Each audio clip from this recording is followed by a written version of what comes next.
480 million years ago, in a murky, shallow sea, a creature appeared, the size of your fingernail. It had no brain. It had no eyes. It simply filtered water. And it was precisely this tiny, utterly unremarkable creature that set off a chain of events which, hundreds of millions of years later, led to you, sitting here, watching this. And that is just the first accident. There are many more. Today, we explore some of them. The butterfly effect in paleontology. Before we get down to business, please subscribe to this channel. Your support really helps us to continue this work. Thank you. Here is the uncomfortable truth that most biology textbooks quietly gloss over. Evolution has no plan. None. Zero. It is not working toward anything. It is not optimizing for intelligence or beauty or complexity. It is not trying to produce you. Evolution is, at its core, a series of accidents, the vast majority of which lead nowhere, dead-ending in extinction within a few thousand generations. But every so often, one of those accidents hits just right. And when it does not just change one species. It changes the entire trajectory of life on Earth. Scientists call this contingency. The idea that history is not inevitable, that it is radically sensitive to tiny initial conditions. You may know this concept from physics and meteorology as the butterfly effect. The notion that a butterfly flapping its wings in Brazil can, through a long and improbable chain of atmospheric events, set off a tornado in Texas. The same principle, it turns out, governs the history of life far more profoundly than anyone suspected even 50 years ago. And the further back you look, the more breathtaking it becomes.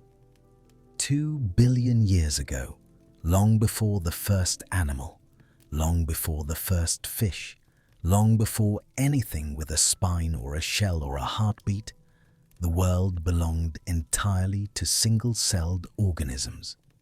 Bacteria, archaea, microscopic life so simple that the word simple barely does it justice. These were cells without nuclei, without internal compartments, without any meaningful division of labor. They reproduced, they consumed, they died. For 2 billion years, half the entire history of life on Earth, that was the full extent of biological ambition on this planet. 2 billion years. Let that sink in for a moment. If you compressed the entire history of life on Earth into a single calendar year, complex life, animals, plants, fungi, everything you can see with the naked eye, would not appear until sometime in November. Everything before that, all those months of January through October, would be bacteria. Just bacteria, doing the same things, in the same ways, in the same microscopic world, generation after generation after generation, for longer than the human mind is genuinely equipped to grasp. There was no movement toward complexity, no pressure building toward something greater. The microbial world was not a chrysalis waiting to open. It was a stable, successful, self-sustaining system that had every reason to continue exactly as it was for another 2 billion years, or another 4 billion, or until the sun expanded and swallowed the earth whole. Bacteria do not aspire. They simply persist, and they were extraordinarily good at it, which makes what happened next all the more improbable. 2 billion years ago, one cell swallowed another. This was not unusual in itself. Cells had been consuming other cells since the very beginning of life. Predation at the microscopic scale is as old as life itself. What was unusual? What was so extraordinarily improbable that many biologists believe it may have happened only once in the entire 4 billion year history of life on this planet, is what happened after the swallowing. The cell did not digest its prey. Instead, for reasons that science still actively debates, the engulfed bacterium survived instead of its host. Not just survived, it persisted. It continued its own metabolic processes inside the larger cell that had consumed it. And over time, over generations and millennia and millions of years of co-evolution, this accidental passenger transformed into something the world had never seen. A dedicated internal power plant. A specialized structure permanently housed inside a larger cell, protected and nourished, in exchange for the energy it generated. We call these structures mitochondria. And without them, everything we are about to discuss in the next 80 minutes of this video simply does not happen. This is not an exaggeration made for dramatic effect. This is the literal biochemical foundation of complex life. Every animal on Earth, every plant, every fungus, every organism of any meaningful complexity is built from cells that contain mitochondria or their structural descendants. The energy that mitochondria generate through cellular respiration is what powers the construction and maintenance of complex tissues, organs, nervous systems, brains. Without that energy supply, the raw materials for complexity exist, but cannot be assembled. It would be like having all the components of a jet engine scattered across a field, but no power source capable of manufacturing the precision parts or assembling them into something functional. Remove the mitochondria from the history of life, and the most sophisticated organism on Earth is a bacterium, not a simple animal, not a primitive worm, a bacterium. Single-celled, microscopic, incapable of anything we would recognize as behavior or structure or form. The entire visible living world, every creature that has ever been given a name, painted on a cave wall, eaten for dinner, or kept as a pet, erased, replaced by an invisible microbial film on rock and water. All of it gone, because one cell, 2 billion years ago, failed to digest its lunch. But here is the detail that stops me every time I return to it. The mitochondria inside your cells, right now, as you watch this, powering every thought and every heartbeat and every blink, still carry their own DNA, separate from yours, independent of yours. A genetic remnant of their ancient bacterial past, preserved across 2 billion years of evolution without interruption. Every time a scientist sequences mitochondrial DNA, they are reading the genetic record of that original bacterium, the one that got swallowed and, against every biological expectation, decided to stay. You are not a single organism in the way you probably think you are. You are, in a precise and non-metaphorical biological sense, a collaboration. a merger of two ancient lineages that found each other by accident 2 billion years ago and never separated. The mitochondria are not your tools. They are your partners. Older than eyes, older than nervous systems, older than anything we would recognize as an animal, working inside you right now, doing what their ancestors did before the first multicellular organism existed. That partnership, that one accidental failure of digestion, handed life the energy it needed to become something more than a film on a rock. And once that energy was available, once the ceiling on biological complexity was lifted, the possibilities began to accumulate. Slowly at first, then faster. Pishuu wstawku priamo сейчас. Место wstawki, после слов, the possibilities began to accumulate, slowly at first, then faster. And then, roughly 540 million years ago, those possibilities detonated. There is no other word for it. The fossil record before the Cambrian period is a story of almost unbroken biological monotony. Microbial mats, simple multicellular organisms, soft-bodied creatures that left almost no trace in the rock.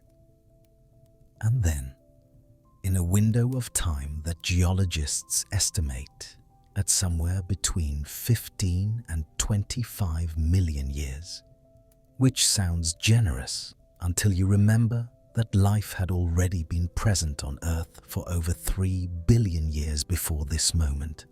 The fossil record explodes into a riot of forms that staggers the imagination even today. Eyes, legs, shells, claws, jaws, gills, spines, antennae. Body plans of such radical architectural diversity that many of them have no living descendants and cannot be comfortably assigned to any modern animal group. In the space of what amounts, on geological timescales, to a single afternoon, life went from being largely invisible and structurally simple to being complex, mobile, predatory, armored, and spectacular. We call it the Cambrian explosion, and it remains, after more than a century and a half of intense scientific scrutiny, one of the most debated events in the entire history of biology. Charles Darwin himself was deeply troubled by it. In his own estimation, the sudden appearance of complex animal life in the Cambrian layers without adequate fossil precursors was one of the most serious objections that could be raised against his theory of gradual natural selection. He hoped that future fossil discoveries would fill the gap, would reveal the slow, incremental progression from simple to complex that his theory predicted. Some of those gaps have since been partially filled, but the core mystery remains. Why then? Why so fast? What pulled the trigger on the most dramatic diversification event in the history of animal life? Here is the answer that has gained the most traction among paleontologists over the past 3 decades. And it is, in the context of everything we have been discussing, almost perfectly on theme. The trigger was a single mutation, specifically the first light-sensitive protein. Not an eye, not anything approaching an eye as we understand it. A cluster of molecules in the membrane of one ancient cell that could do something no biological molecule had done before. Detect the difference between light and shadow. That is the full extent of the innovation. No image, no color perception, No ability to determine direction or distance or movement with any precision. Just bright or dark, present or absent. It seems trivial. It was anything but. Because the moment one organism could detect a shadow passing overhead, could register the darkening of the water that signaled something large moving above it, the entire calculus of survival in the ocean changed. Before that mutation, being eaten was a matter of pure geometric chance. You happened to be in the wrong place when a predator swept through, and that was the end of you. There was no warning, no signal, no possibility of response. Predation was effectively random from the prey's perspective, which meant that the evolutionary pressure it created was diffuse and slow. A shadow-detecting cell changed that in a single generation. Now there was warning, a fraction of a second, perhaps, barely enough to trigger any meaningful evasive response. But evolution does not require much to work with.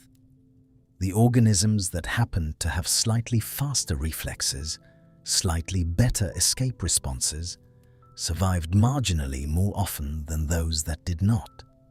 And that marginal difference, compounded across thousands of generations, was enough to begin reshaping the entire biological community of the ocean. The prey developed responses. The predators, in turn, developed counter-responses. And what began as a single molecular accident, one protein folding into a configuration that happened to be sensitive to photons, cascaded outward into the most consequential biological arms race in the history of life. Within a few million years of that first light-sensitive mutation, eyes proper began to appear.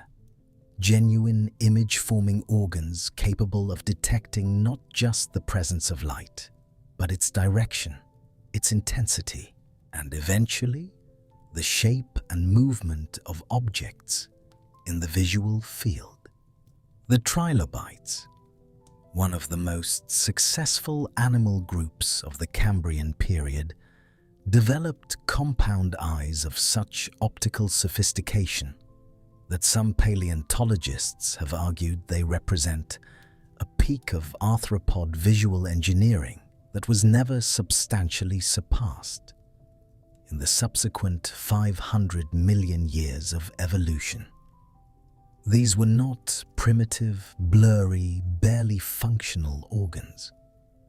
They were precision instruments, built by natural selection in geological time that, by the standards of what preceded them, borders on the instantaneous.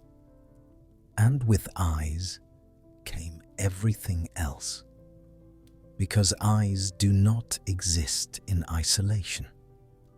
An eye without a brain capable of processing its signals is useless.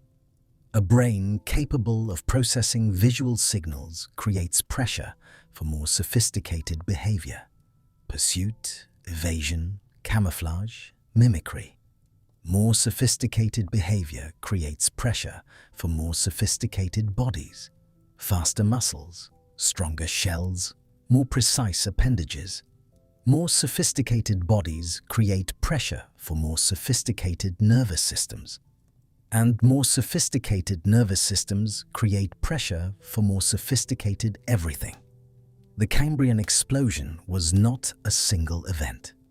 It was a chain reaction, a biological feedback loop of increasing complexity, triggered by one molecular accident and self-sustaining once it began, producing in a geological eye blink the full architectural vocabulary of animal life, the body plans, the organ systems, the ecological relationships that all subsequent animal evolution, including our own, has been elaborating ever since. Among the extraordinary creatures that emerged from this explosion, most have left no living descendants. Anomalocaris, the apex predator of the Cambrian seas, reaching lengths of over 3 feet, equipped with grasping appendages and circular, crushing jaws unlike anything in the modern world, vanished without issue by the end of the period. Hallucigenia, with its paired rows of spines and tentacles, so bizarre that the first scientists to reconstruct it from fossils drew it upside down and inside out, is gone. Opabenia, with its 5 eyes and its flexible frontal nozzle, is gone. The Cambrian was not just an explosion of diversity, it was also an explosion of experiments, most of which failed. But one did not. Picaia gracilens, 2 inches long, soft-bodied, without shell or armor or any obvious defensive adaptation. Unremarkable by the theatrical standards of the Cambrian fauna surrounding it. But running along the length of its body, preserved in the extraordinary fossils of the Burgess Shale in British Columbia, was a structure that no creature on Earth had possessed before. A notochord, a stiff, flexible rod of cellular material providing internal structural support along the body's central axis. Not a backbone. Not yet. The notochord is not bone and never becomes bone, but it is the evolutionary precursor of the vertebral column, the structural concept from which, over the next 100 million years of refinement and elaboration, the backbone would eventually be derived. Picaia was not a fish. It was not a vertebrate in any technical sense, but it was a chordate, a member of the lineage from which all vertebrates would eventually descend. And in the survival lottery of the Cambrian explosion, this tiny, unimpressive, apparently vulnerable creature drew a winning ticket. Anomalocaris, for all its predatory magnificence, did not survive the Ordovician mass extinction that followed the Cambrian period. Picaia's lineage did. And from that survival, from the persistence of that small, soft-bodied, structurally innovative creature, through conditions that eliminated most of its spectacular contemporaries, every vertebrate animal that has ever lived is descended. Every fish in every ocean, every frog on every lily pad, every eagle crossing every sky, every horse on every plain, every whale sounding in every sea, every human being who has ever lived, or is living now, or will live in whatever future awaits this species. All of us are the children of Picaia. All of us exist because a 2-inch animal with a structural rod along its back happened to survive conditions that killed almost everything else in its world. Survival, in the deep history of life, has never been about being the most impressive. It has been about being in the right place, at the right time, with the right accidental feature. The fossil record makes this point with quiet, relentless geological patience. And now the ocean, cleared by crustaceans and enriched by the evolutionary legacy of the Cambrian, is ready for the next accident. Then in ways that would have been utterly unrecognizable to the simple bacterial world that preceded them. But energy alone was not enough. To build complexity, life needed raw materials. And to get those raw materials to where they were needed, in the concentrations that complex organisms require, the ocean itself needed to change. Which brings us to one of the most quietly consequential events in the history of life. An event driven not by a dramatic mutation or a cosmic collision, but by the unremarkable daily habits of an animal, so small you could hold 10,000 of them in the palm of your hand. 480 million years ago, the oceans of Earth were cloudy, genuinely, profoundly cloudy, choked with suspended particles, fine sediment, dissolved organic material, the biological equivalent of dense smog. Sunlight could barely penetrate more than a few feet below the surface. This was not merely an aesthetic problem. In a world where photosynthesis, the conversion of sunlight into biological energy, was the foundation of almost every food chain, limited light penetration meant limited photosynthesis. Limited photosynthesis meant limited oxygen production. And limited oxygen meant that even with the mitochondrial energy revolution fully underway, the atmosphere remained an obstacle rather than a resource for anything hoping to breathe it. The ocean needed to clear, but there was no mechanism, no geological process, no chemical reaction capable of doing the job on the timescale that life required. And then the crustaceans arrived, tiny, almost invisible creatures, distant ancestors of the krill and copepods that still swarm through the world's oceans in their trillions today. They were not remarkable in any obvious sense. They had no particular claim to evolutionary greatness. They were simply doing what small filter-feeding animals do, drawing water in through their feeding apparatus, extracting the suspended organic particles for nutrition, and expelling clean water behind them. Each individual filtered roughly the volume of a large drinking glass per day. One animal, one glass of water. In any rational accounting of biological impact that registers as precisely nothing. But these animals did not exist as individuals in any meaningful ecological sense. They existed in swarms. In blooms so dense that in certain regions of ocean they outnumbered the grains of sand on a beach.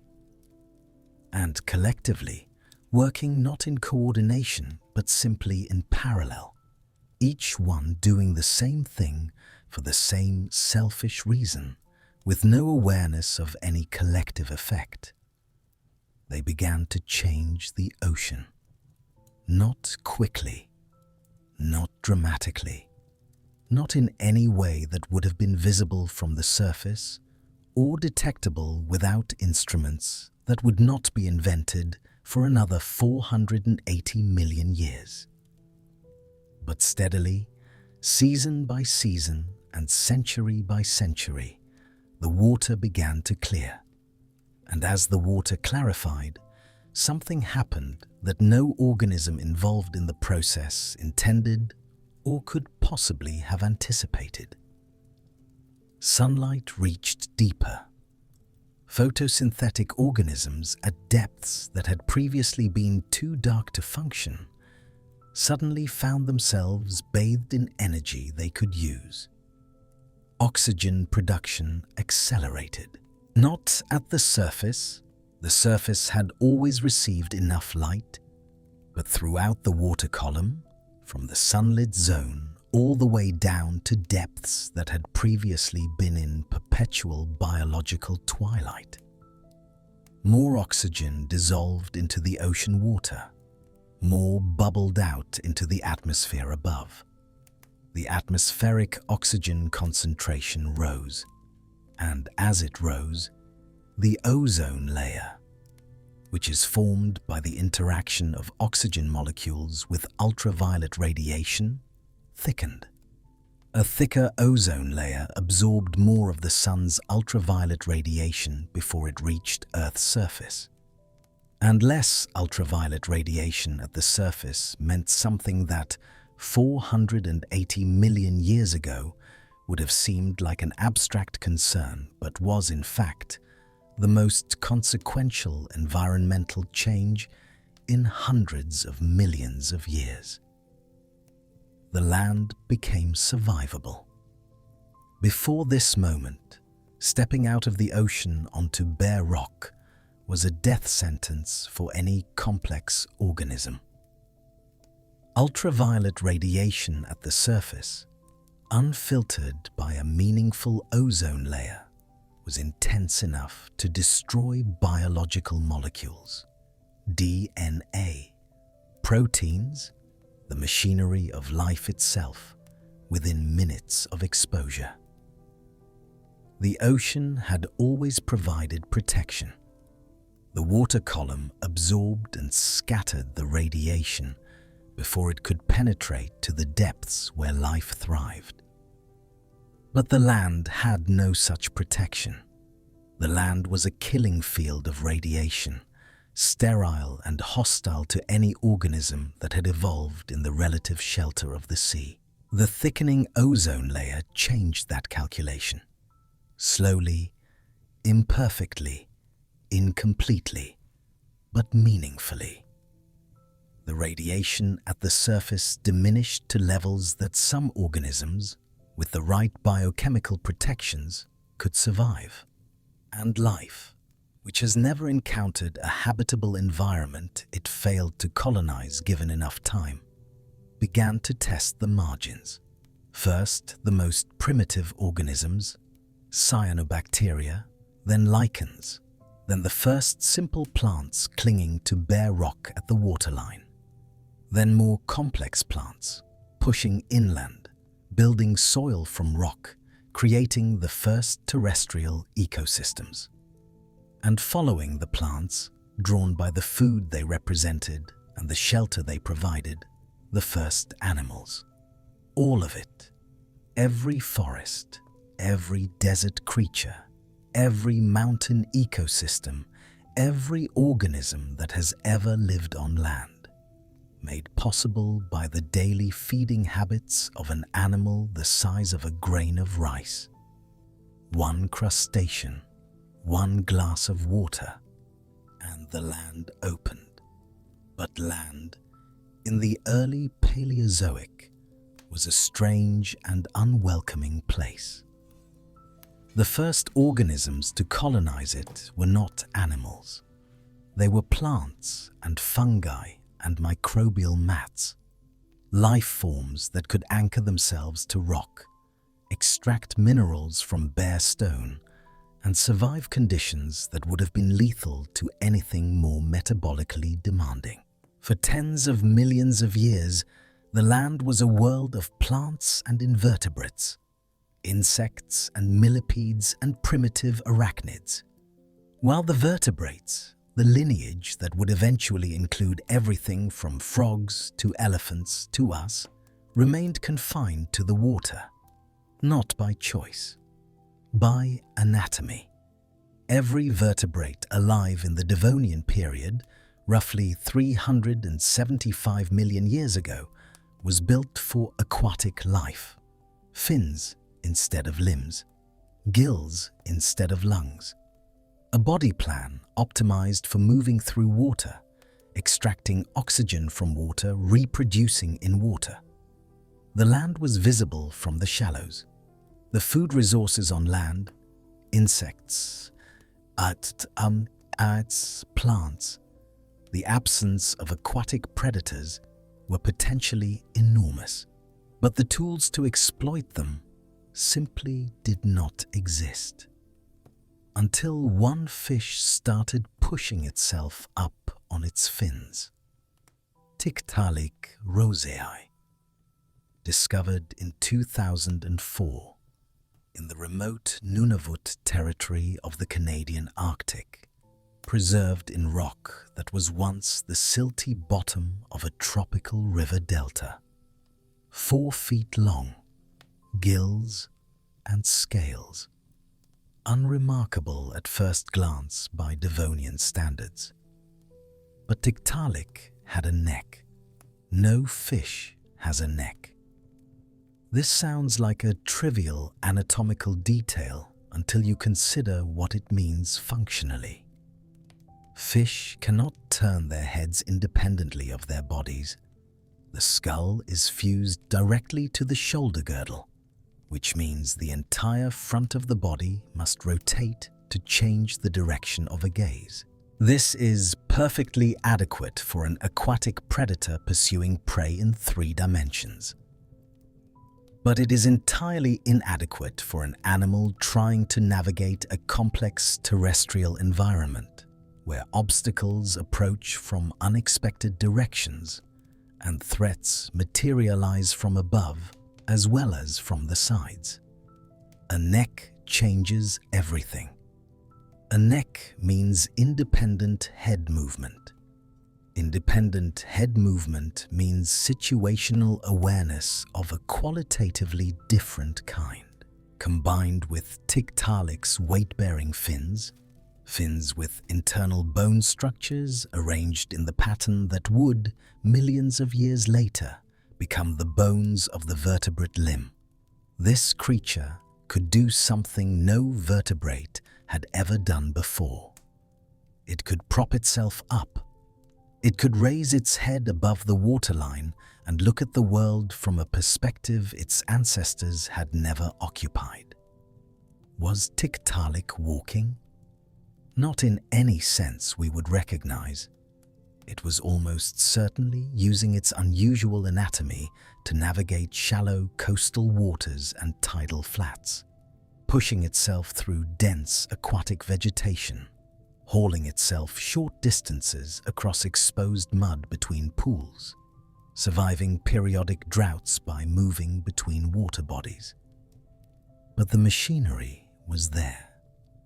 The ancestral blueprint of every tetrapod limb had been sketched, and from that sketch, over the next 50 million years, natural selection built the leg, the foot, the ankle, the knee, the hip.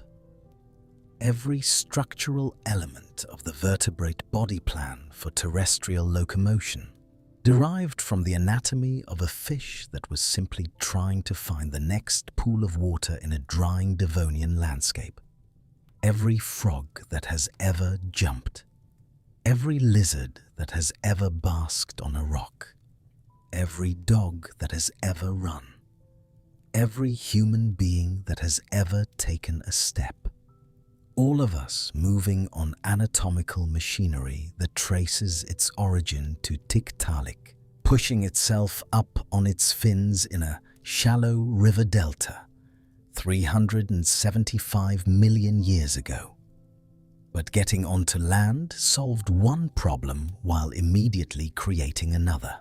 The vertebrates that followed Tiktaalik's lineage onto land, the early amphibians, could breathe air, could walk, could hunt insects and exploit resources that aquatic animals could never reach. They were, by any measure, a spectacular evolutionary success. And yet, they were still prisoners. Not prisoners of the water itself, but prisoners of its proximity. Their eggs, soft, membrane-free, utterly dependent on a moist environment to survive, could not be laid more than a few feet from standing water. Leave an amphibian egg on dry ground, and it desiccates and dies within hours. Which meant that no matter how far an amphibian adult might wander in search of food, it had to return to water to reproduce. The interior of every continent, The vast, dry, sun-baked heartlands far from rivers and lakes and swamps remained as inaccessible to vertebrate life as the surface of another planet. That limitation persisted for tens of millions of years. The amphibians diversified enormously within their constraint, growing to sizes that would be extraordinary by modern standards, some reaching lengths of 15 feet or more, dominating the wetland ecosystems of the Carboniferous period with a completeness that suggested their reign might be permanent. But the constraint itself never changed. The amphibians were magnificent within their world, and their world had walls. There, roughly 310 million years ago, in a forest that no longer exists on a continent that no longer exists in the configuration it occupied then, a small reptile laid an egg. And inside that egg was a membrane, the amnion, a thin, fluid-filled sac surrounding the embryo, sealing it in its own private environment, providing moisture and cushioning and waste containment in a self-contained biological package. From the outside, the egg looked like any other reptilian egg. Leathery shell, roughly oval, unremarkable in size. From the inside, it was a revolution. Think of it this way.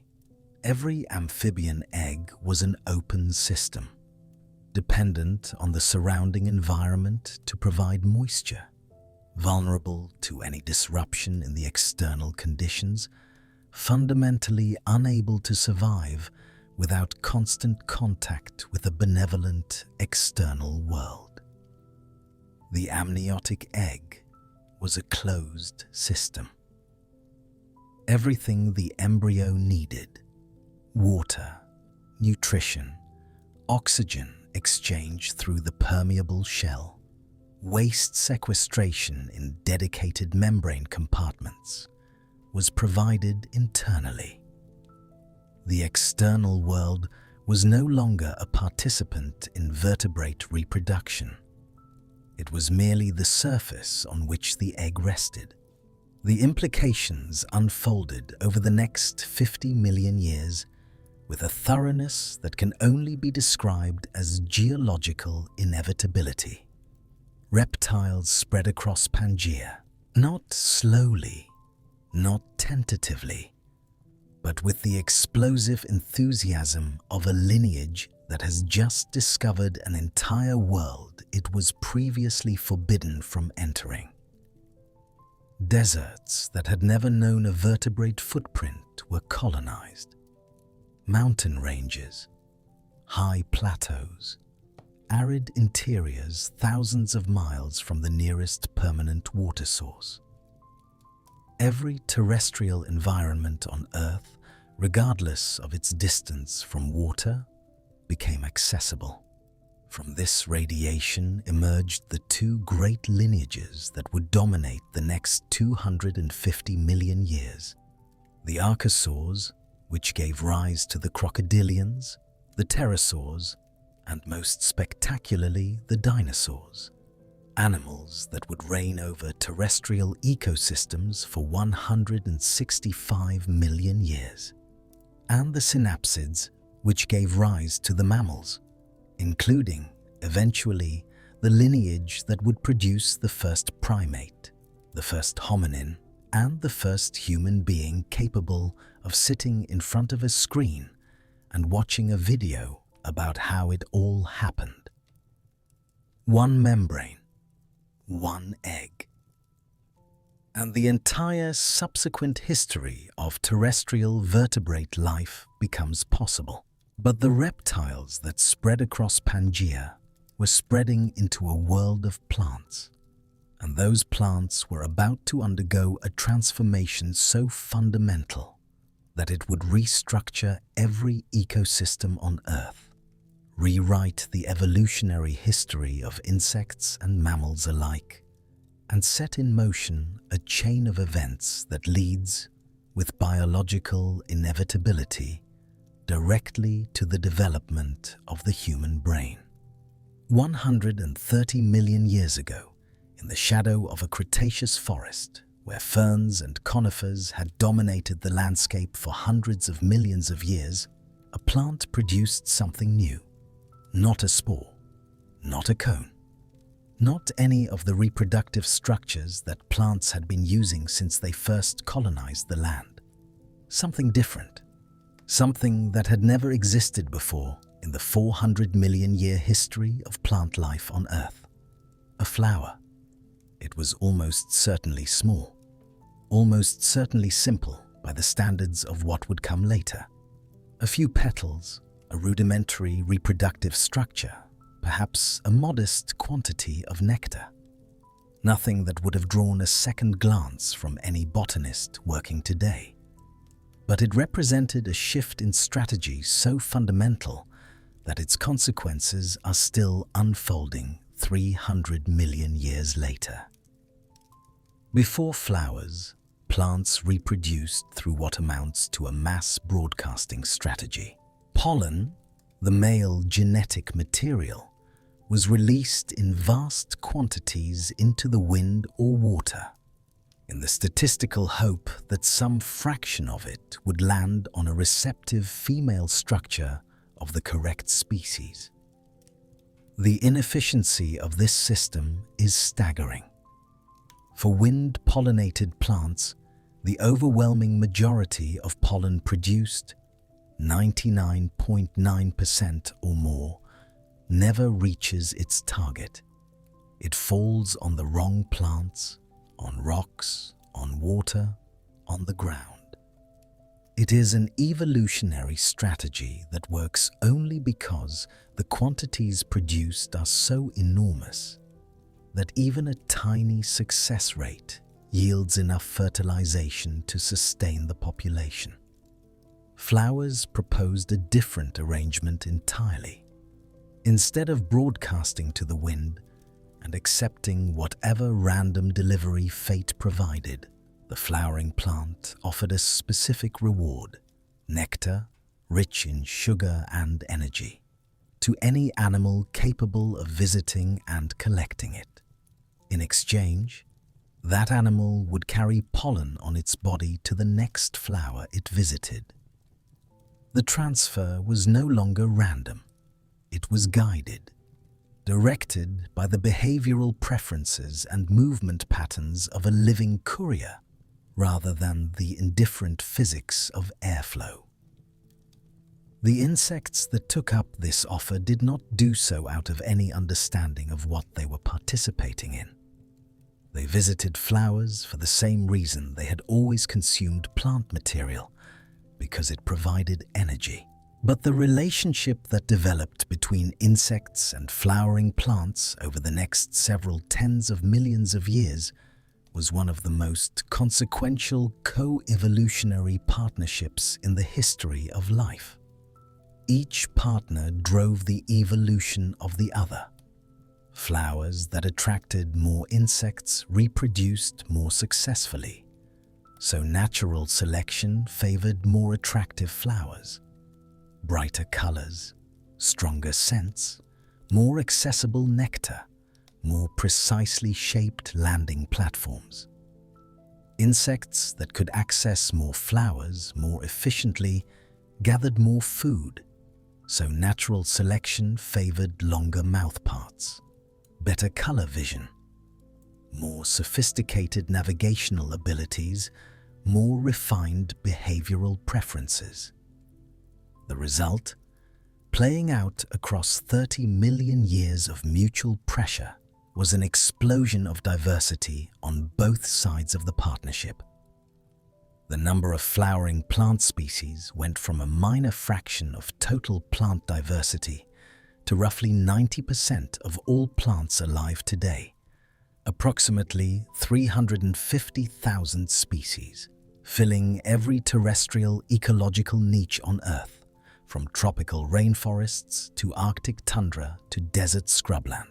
And the insects that co-evolved with them diversified in parallel, producing the extraordinary variety of pollinators, bees and butterflies and moths and beetles and flies that still sustain most of the world's food production today.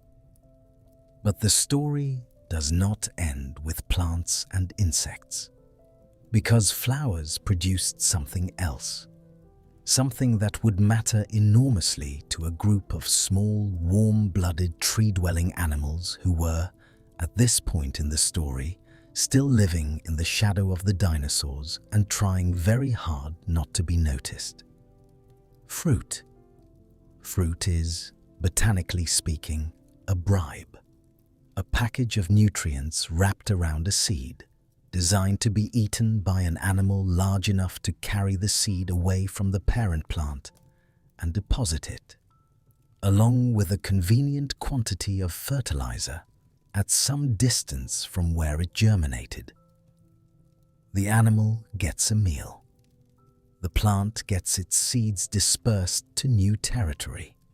It is a deal as elegant as the one between flower and pollinator, and its consequences for the animals that learned to exploit it were equally profound. The early primates, small, nocturnal, insect-eating creatures that had been scurrying through the undergrowth since shortly after the dinosaur extinction, discovered fruit in the Eocene forests of 55 million years ago and began to reorganize their entire biology around it. Fruit is nutritionally dense and visually identifiable in a way that insect prey is not. To find and evaluate fruit efficiently, you need color vision, the ability to distinguish a ripe red berry from unripe green foliage. The early primates developed it in a lineage of mammals that had otherwise largely abandoned color vision during the long, nocturnal period of dinosaur dominance. To reach fruit hanging at the ends of branches, you need grasping hands and feet capable of gripping irregular surfaces with precision. Primate hands and feet refined these capabilities over millions of years of arboreal foraging. To navigate a three-dimensional forest canopy safely, leaping between branches, judging distances accurately enough that a miscalculation does not mean a fatal fall, you need stereoscopic vision, both eyes facing forward, capable of producing genuine depth perception.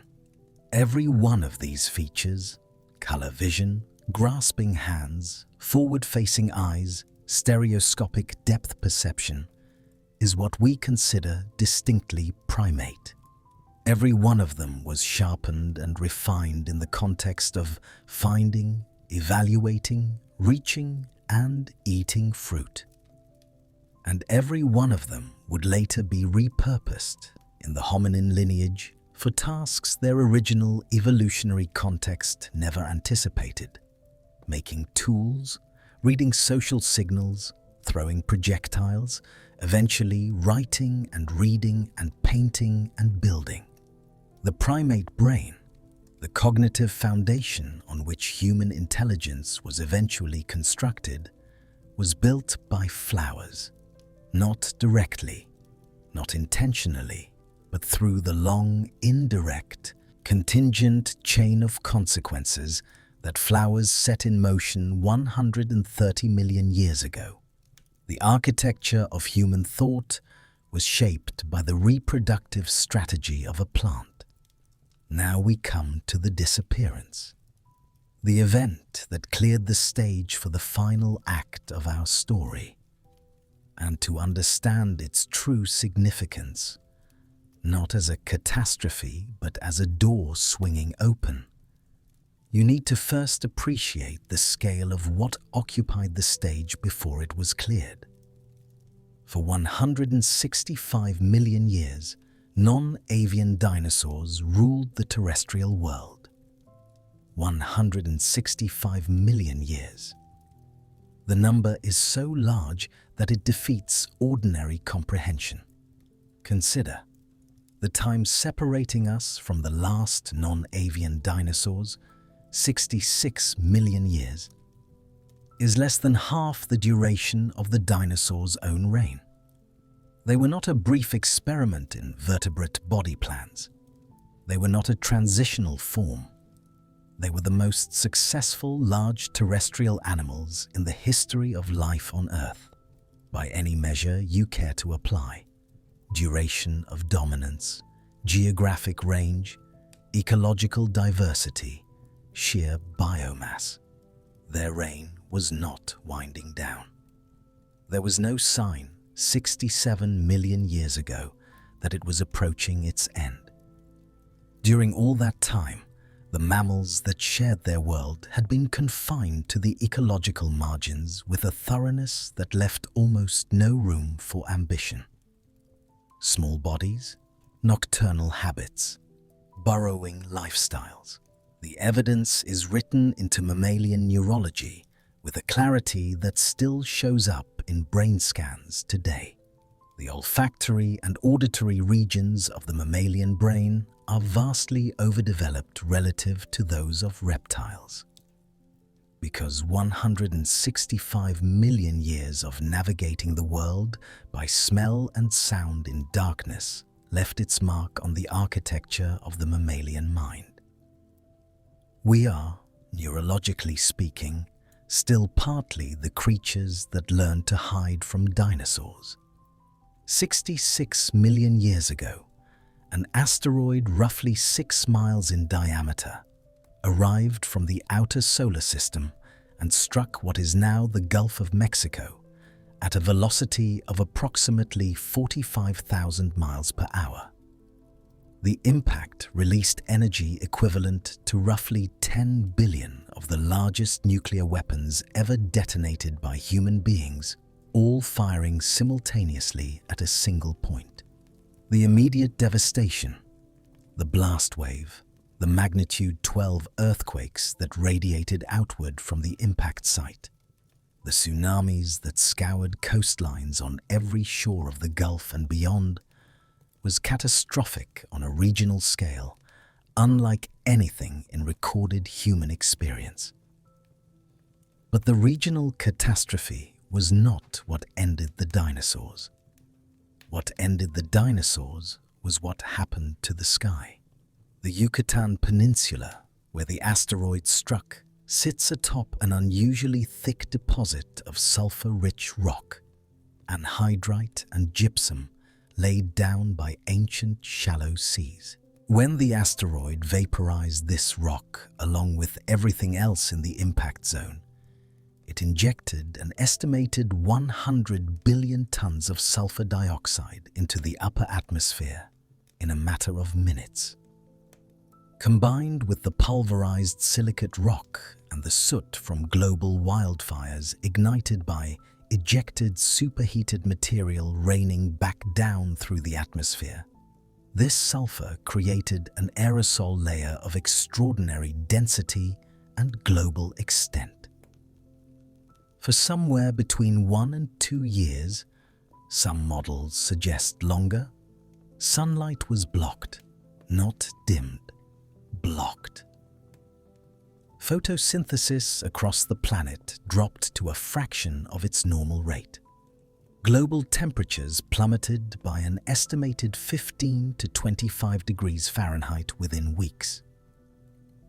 The food chains built on photosynthesis, which is to say, essentially all food chains, began to collapse from the bottom up with terrifying speed.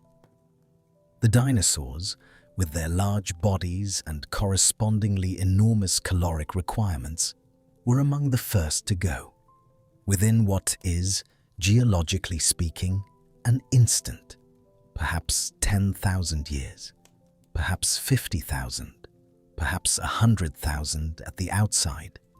Every non-avian dinosaur lineage on Earth was gone, along with roughly 3/4 of all species then living.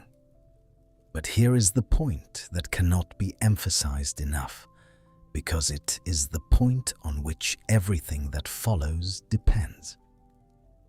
The asteroid did not build the world that came after.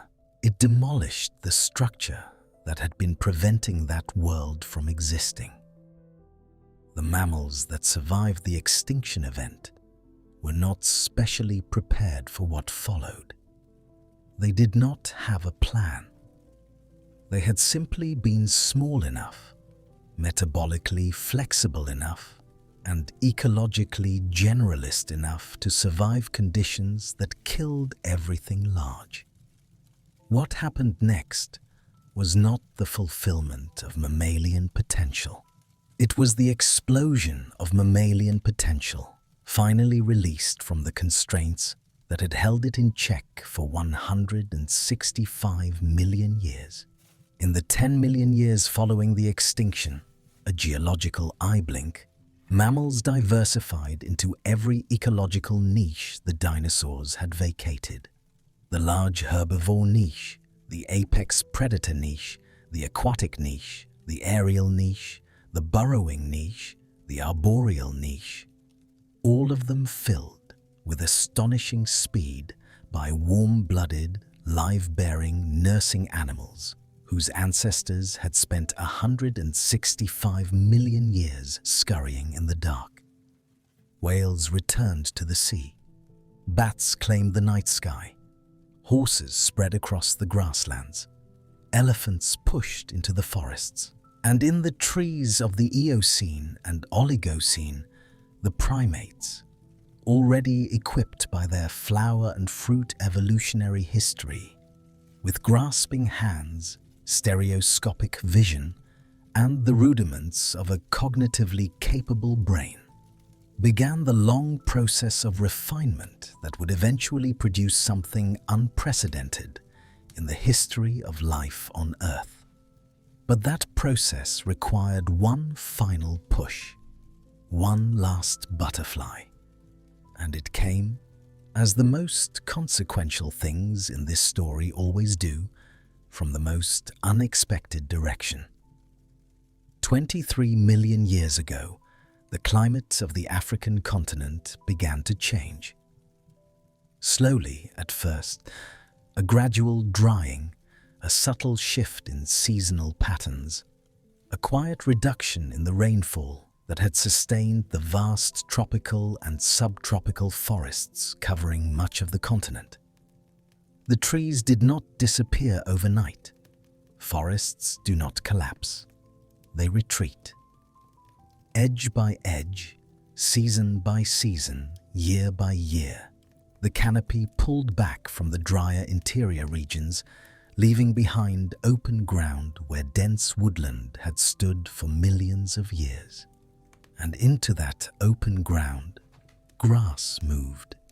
Grass is, from a botanical perspective, one of the most remarkable evolutionary achievements in the history of plant life.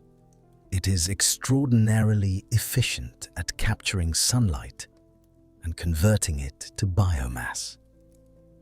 It can survive drought conditions that would kill most other plants by retreating into its root system and waiting for rain, sometimes for years. It can recover from fire with a speed that defies intuition. The same grassland that appears completely destroyed by wildfire can be largely regrown within a single wet season. And crucially, it can be grazed, eaten almost down to the ground, and recover because its growing tissue is at the base of the plant rather than at the tips. Herbivores can consume grass repeatedly without killing it, which means grass can support sustained grazing pressure that would devastate any other plant community. As the forests retreated, the grasslands expanded. Across what is now East Africa, the Rift Valley, the Ethiopian highlands, the broad savannas of Kenya and Tanzania, an open landscape emerged that had no real precedent in the previous history of the continent.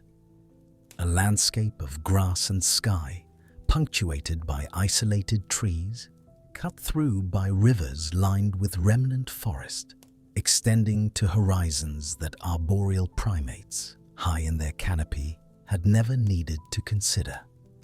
The primates living at the forest margins faced a choice that was not really a choice.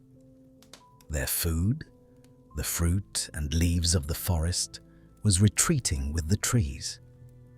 Following it meant moving with the forest as it contracted into smaller and smaller refugia, competing with every other forest-dependent species for diminishing resources. Staying behind meant finding a way to survive in an environment that primate anatomy had not prepared them for. Most lineages followed the forest.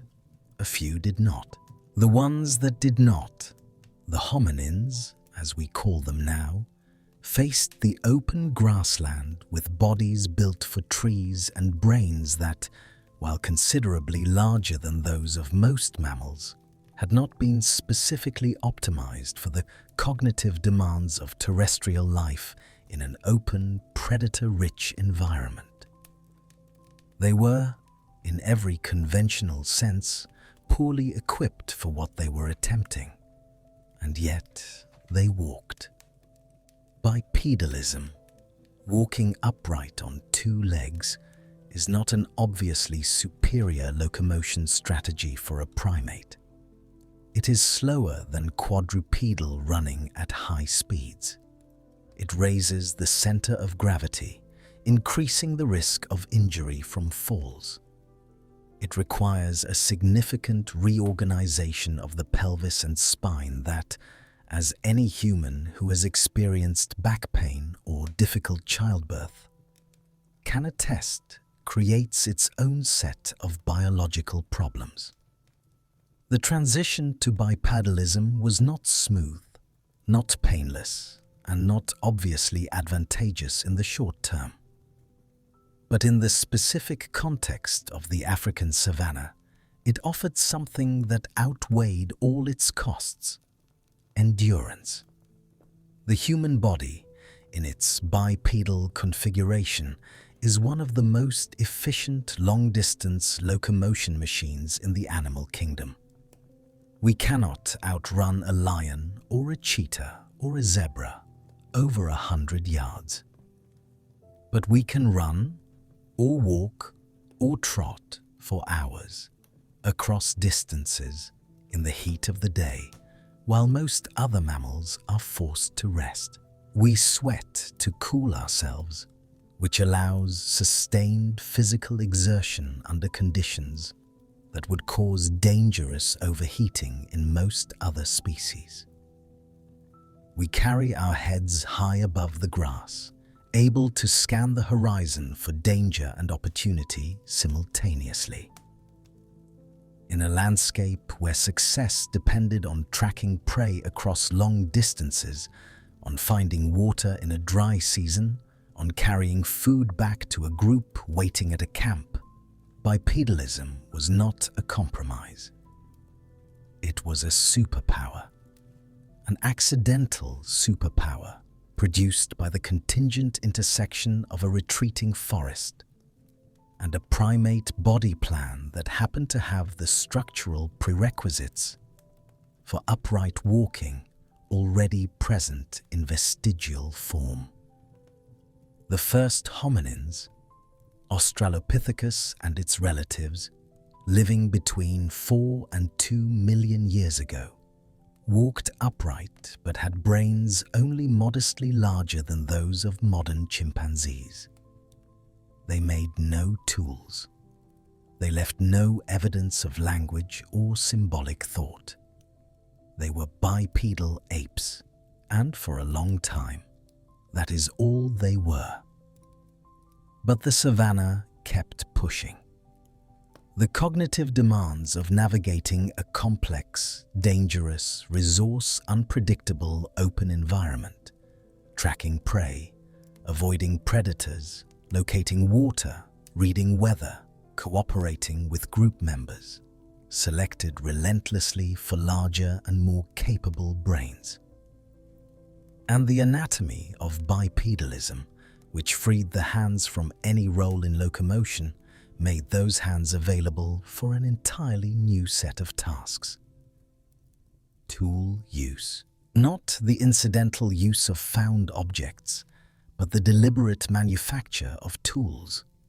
The ability to envision a future use for an object that does not yet exist, and to reshape raw material to produce it.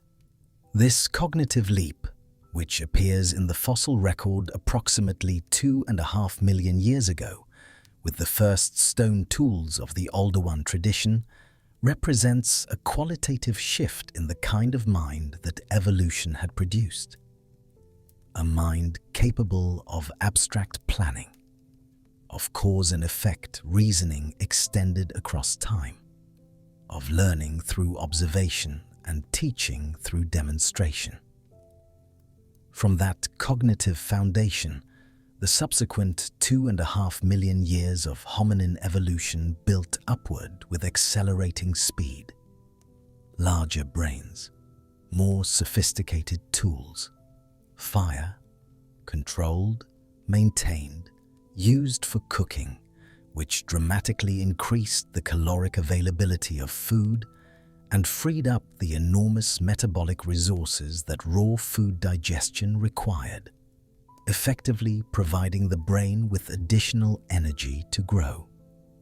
Language, which transformed the individual mind into a node in a collective intelligence network, allowing knowledge to accumulate across generations rather than dying with each individual.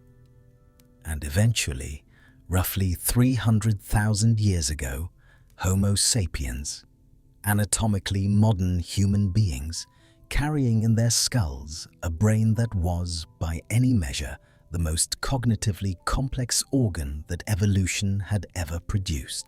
We built cities and wrote symphonies and sailed to the moon and sequenced our own genome and made videos about paleontology for people to watch on the internet. All of it, every single element of human civilization and human culture and human achievement, is downstream of a drought that spread grass across the African savannah 23 million years ago. Now step back. Take the full sweep of everything we have traveled through today and hold it whole. 2 billion years ago, a cell failed to digest its lunch and handed complex life the energy it needed to exist. 480 million years ago, a crustacean filtered a glass of water and set in motion the chain of atmospheric changes that made the land habitable. 375 million years ago, a fish pushed itself up on unusually configured fins and sketched the blueprint of every vertebrate limb that has ever moved across the surface of this planet. 310 million years ago, one reptile produced an egg with a slightly better membrane and unlocked the entire terrestrial interior of every continent on Earth. 130 million years ago, a plant produced the first flower, and in doing so, built the cognitive architecture of the primate brain through the long, indirect chain of co-evolutionary consequences that followed. 66 million years ago, a rock arrived from space at exactly the right angle to vaporize exactly the wrong kind of geology, and removed the dominant terrestrial animals of 165 million years in what amounts, on geological timescales, to an afternoon. And 23 million years ago, a shift in rainfall patterns spread grass across an African landscape and pushed our ancestors out of the trees, onto their feet, and eventually into everything that followed. 7 accidents. 7 moments when the entire future of life on Earth turned on something small, something contingent, something that could have gone differently without requiring any dramatic intervention from outside the normal operation of physics and chemistry and biology. 7 accidents, 7 moments, and each one leads directly to the next. But what does the full chain actually mean? The evidence shows that the history of life is radically contingent, that large consequences follow from small causes in ways that could not have been predicted in advance, that the specific path from the first cell to the first human being required the occurrence in roughly the right sequence of events that were individually improbable and collectively extraordinary. That is what the fossil record, the molecular biology, and the geological evidence collectively demonstrate. And it is not seriously disputed among scientists who work in these fields.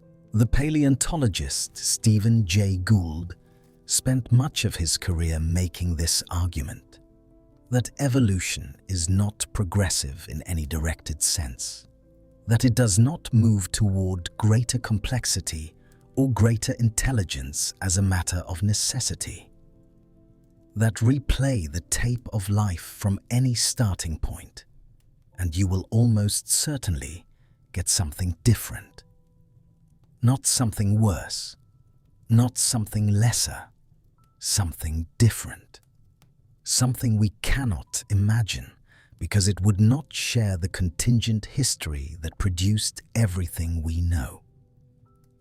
I find this not frightening, but genuinely clarifying, because it dissolves a certain kind of complacency, the comfortable assumption that we are here because we were supposed to be here, that our existence is the natural and expected outcome of a universe organized around our eventual appearance.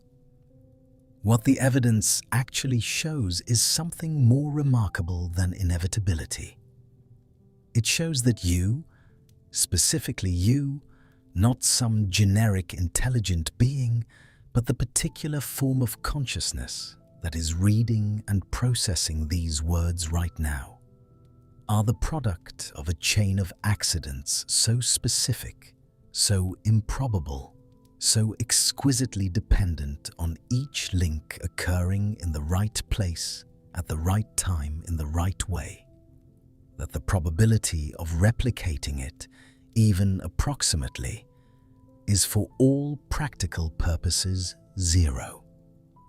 The cell that did not digest its neighbor, the shrimp that filtered its glass of water, the fish that pushed itself up on its fins, the reptile with the better egg, the flower that struck its deal with a bee, the rock that hit sulfur at the wrong moment, the drought that took the trees. Change any one of them.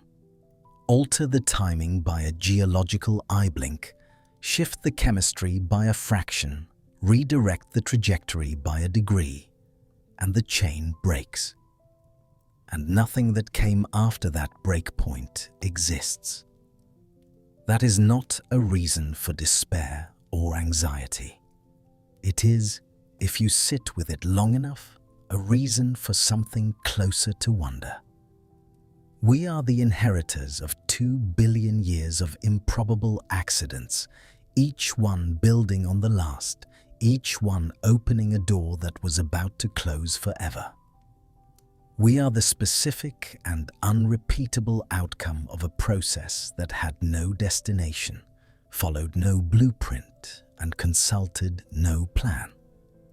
We are what happened when contingency compounded across deep time.